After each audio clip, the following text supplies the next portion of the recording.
Hello student, आज हम chapter शुरू कर रहे हैं diversity in living organism. Living organism के अंदर वास्ट डाइवर्सिटी पाई जाती है, यानी कि बहुत अधिक डाइवर्सिटी पाई जाती है। और लिविंग ऑर्गेनिज्म की अब तक 1.5 मिलियन से भी अधिक स्पीशीज पता लगाई जा चुकी है। और ऐसा माना जाता है कि लगभग 7 मिलियन लिविंग ऑर्गेनिज्म की स्पीशीज हैं, जिसमें से मोर देन 1.5 मिलियन अभी डिस्कवर हुई हैं। तो अब इतनी अधिक डाइवर्सिटी को, इतनी अधिक विभिन्नताओं को हम कैसे इतने सारे ऑर्गेनिज्म को स्टडी करें? तो इन्हें स्टडी करने के लिए क्लासिफिकेशन की नीड हुई। क्लासिफिकेशन यानी arrangement of organism into categories. Organism को कैटेगरीज के अंदर डिवाइड किया गया, जिससे कि हम उनकी स्टडी कर पाए। नहीं तो इतनी ज्यादा डाइवर्सिटी की स्टडी करना इम्पॉसिबल है। इतने लिविंग ऑर्गेनिज्म को हम स्टडी नहीं कर सकते हैं। इसीलिए क्लासिफिकेशन किया गया उनका, उन्हें अलग अलग कैटेगरीज के अंदर डिवाइड किया गया और उसके अकॉर्डिंग उनकी स्टडी की गई। तो क्लासिफिकेशन की जरूरत क्यों पड़ी? क्योंकि डाइवर्सिटी बहुत ज्यादा है और इतनी अधिक संख्या में लिविंग ऑर्गेनिज्म की हम स्टडी नहीं कर सकते हैं। इसीलिए उनको ग्रुप्स के अंदर डाला गया। और अगर हम एक ग्रुप की स्टडी करते हैं, उसके कैरेक्टर्स को जान लेते हैं, तो हमें बहुत सारे ऑर्गेनिज्म के कैरेक्टर पता लग जाते हैं। अब क्लासिफिकेशन किया किस आधार पर जाता है? क्लासिफिकेशन ऑर्गेनिज्म में पाई जाने वाली सिमिलैरिटीज और डिससिमिलैरिटीज के आधार पर किया जाता है। यानी ऑर्गेनिज्म के अंदर क्या क्या समानताएं हैं और क्या क्या विभिन्नताएं हैं। समान गुणों वाले ऑर्गेनिज्म को एक ग्रुप के अंदर रखते हैं और विभिन्न गुणों वालों को अलग अलग के अंदर रखते हैं। तो ऑर्गेनिज्म में पाई जाने वाली सिमिलैरिटीज एंड डिससिमिलैरिटीज के आधार पर उन्हें क्लासिफाई किया जाता है। Revise the relationship among various group of organism. और क्लासिफिकेशन से हमें विभिन्न ग्रुपों के बीच में क्या संबंध है ये भी पता लगता है। फॉर एग्जाम्पल, अगर हम कहें कि हमारा एक ग्रुप है एम्फीबिया ग्रुप। एम्फीबिया ग्रुप के अंदर जो एनिमल्स हैं वो जमीन पर भी रह सकते हैं और पानी में भी रह सकते हैं। तो इससे पता लगता है कि शायद जो एम्फीबिया ग्रुप के एनिमल्स हैं ऐसे एनिमल से डेवलप हुए हैं जो केवल पानी में ही रहते हैं। तो इससे रिलेशनशिप भी पता चलता है विभिन्न ग्रुपों के मध्य। तो इस तरीके से हमने क्लासिफिकेशन के बारे में जाना। क्लासिफिकेशन अरेंजमेंट है ऑर्गेनिज्म का इनटू डिफरेंट ग्रुप्स। और ये क्यों किया जाता है, ये किस आधार पर किया जाता है? ये उनके बीच में सिमिलैरिटीज और डिससिमिलैरिटीज के आधार पर किया जाता है। और इससे रिलेशनशिप का पता चलता है वेरियस ग्रुप्स में। अलग अलग ग्रुप्स में क्या रिलेशनशिप है, इसके बारे में इससे पता लगता है। अब हम बात करते हैं टैक्सोनॉमी की। टैक्सोनॉमी साइंस की, बायोलॉजी की एक ब्रांच है जो कि क्लासिफिकेशन से ही जुड़ी हुई है। इसके अंदर जीवों का पहले आइडेंटिफिकेशन किया जाता है, पहचाना जाता है उन्हें। उसके बाद उसका नॉमेनक्लेचर दिया जाता है, यानी उनको एक नाम दिया जाता है। उसके बाद उनके कैरेक्टर्स को डिस्क्राइब किया जाता है कि इनके अंदर क्या क्या कैरेक्टर हैं। उन कैरेक्टर्स के आधार पर उनका क्लासिफिकेशन किया जाता है।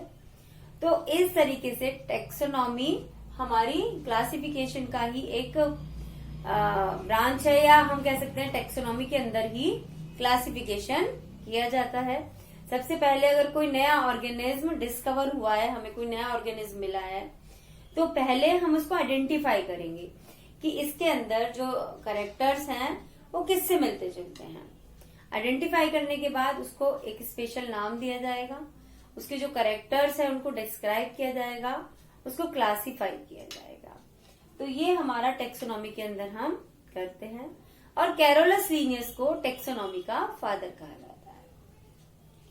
कैरोलस लिनियस ने जो हमारे लिविंग ऑर्गेनिज्म हैं उन्हें 2 किंगडम्स के अंदर डिवाइड किया था, जिसे हम कहते हैं 2 किंगडम क्लासिफिकेशन। उन्होंने लिविंग ऑर्गेनिज्म को प्लांट्स और एनिमल्स के अंदर डिवाइड किया था।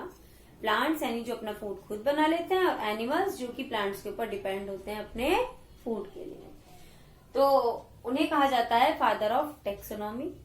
उन्होंने ही बाइनोमियल नोमेनक्लेचर दिया था।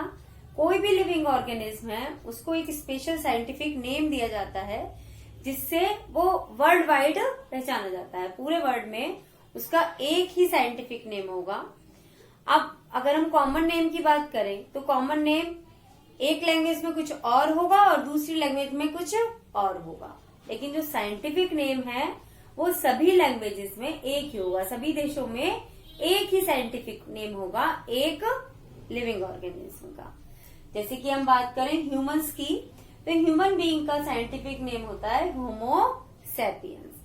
तो होमो सेपियंस हमें पता है भारत में कि ये ह्यूमंस का साइंटिफिक नेम है, और किसी हम दूसरे देश में जाएंगे तो वहां भी ह्यूमन बीइंग का साइंटिफिक नेम होमो सेपियंस ही होगा। तो साइंटिफिक नेम इसलिए दिए गए कि वर्ल्ड वाइड किसी भी ऑर्गेनिज्म को एक ही नाम से जाना जा सके। अब इस बाइनोमियल नोमेनक्लेचर के कुछ रूल्स हैं कि किस तरीके से किसी भी ऑर्गेनिज्म को नाम दिया जाता है। जैसे कि इसके नाम से ही पता चल रहा है बाइनोमियल, यानी कि जो नाम है साइंटिफिक नेम वो 2 वर्ड्स से मिलकर बनता है। पहला नाम उसका जीनस नेम होता है और दूसरा उसका स्पीशीज नेम होता है।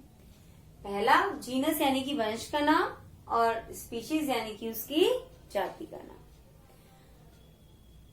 अब ये जो नाम लिखे जाते हैं, जीनस का नाम हमेशा कैपिटल लेटर से स्टार्ट होता है और स्पीशीज का नाम स्मॉल लेटर से स्टार्ट होता है।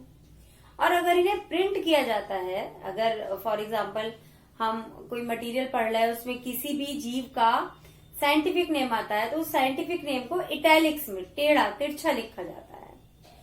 और इसके अलावा जब हम उन्हें लिखते हैं तो इनके नीचे लाइन अंडरलाइन की जाती है। दोनों के नीचे अलग अलग लाइन की खींची जाती है। जीनस के नाम के नीचे अलग लाइन और स्पीशीज के नाम के नीचे अलग लाइन।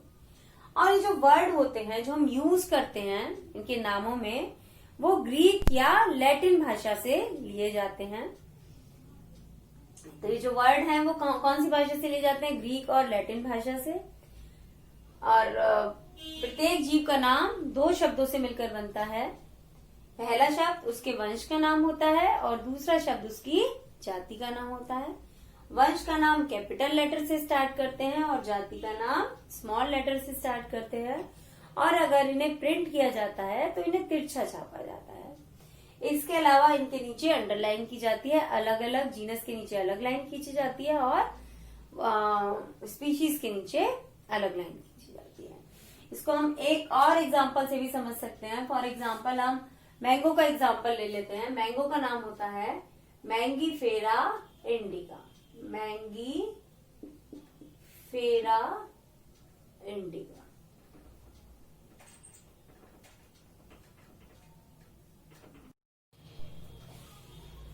तो यहाँ हम देख रहे हैं मैंगो का scientific name Mangifera indica. Mangifera इसका जीनस नेम है और इंडिका इसका स्पीशीज नेम है। तो मैंगीफेरा को हमने किससे स्टार्ट किया? कैपिटल लेटर से। और इंडिका को स्टार्ट किया स्मॉल लेटर से। और दोनों ही वर्ड्स के नीचे यानी कि जीनस नेम के नीचे भी और स्पीशीज नेम के नीचे भी, दोनों के नीचे हमने अलग अलग अंडरलाइन की। तो इस तरीके से लिखा जाता है साइंटिफिक नेम को। और अगर इस नाम को प्रिंट किया जाता है तब इसे तिरछा छापा जाता है। तो इस तरीके से हमारा ये टॉपिक पूरा हुआ बाइनोमियल नोमेनक्लेचर का। और नेक्स्ट वीडियो के अंदर हम क्लासिफिकेशन हिरार्ची के बारे में पढ़ेंगे। तो आज हमने पढ़ा क्लासिफिकेशन के बारे में और टेक्सोनॉमी के बारे में, और साथ में हमने जाना बाइनोमियल नोमेनक्लेचर के बारे में। तो आशा करती हूँ कि आपको टॉपिक क्लियर हो गए होंगे। वीडियो को देखिए, कमेंट कीजिए, बताइए कि आपको वीडियो पसंद आया या नहीं आया। और चैनल को सब्सक्राइब कीजिए। और ये चैप्टर हम अपने आगे आने वाली वीडियोस के अंदर पूरा कंप्लीट करेंगे। Thank you and have a nice day.